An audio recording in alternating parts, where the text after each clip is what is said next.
classically, when we frame what should we do about climate change, we think about it on very personal levels. So we think, oh, you know, like I recycle, I switch off the light, and those are all good things. Yeah. But that's just not enough, essentially. Right. So what I would argue is I kind of go back to the beginning of, you know, we need to build social movements, because even though we're not on the front lines of climate change right now, our governments and, you know, the City of London, which is not that far away, make decisions that have huge impacts in the rest of the world. And we have access to that. We have our vote.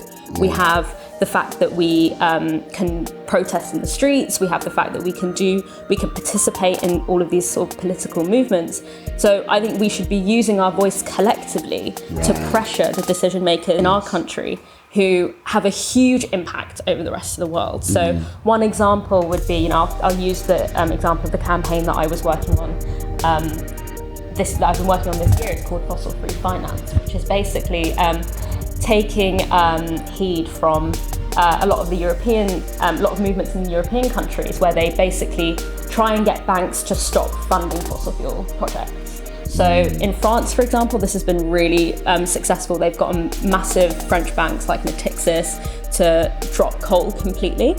And recently we've managed to get a commitment from Barclays to massively reduce the amount of coal projects that they finance. So that's an example of, you know, through a few years of very dedicated campaigning, you have, you know, gotten one of the, you know, banks that are the biggest financiers of fossil fuels to basically, you know, cut it off at the source. That's massive. That's something worth celebrating. Yeah, it's and that's why this was like this is about the things you don't see. Yeah, because we don't see that. We don't see when Barclays puts their hand in their pocket and says to the fossil fuel company, "Here you go." Yeah. We're not seeing that. So us thinking that we're switching off the light and changing the world. Let's be real. And I think what we also don't see is we also don't see that it works. I think that we're often made to feel so disempowered that, you know, we think of activism or we think of protesting as just kind of pointless.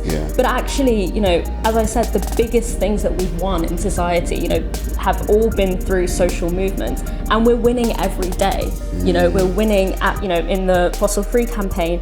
Just recently, we had Barclays has now broken a contract with the biggest fracking company in the UK, which means that we're going to see much less fracking happening in the UK.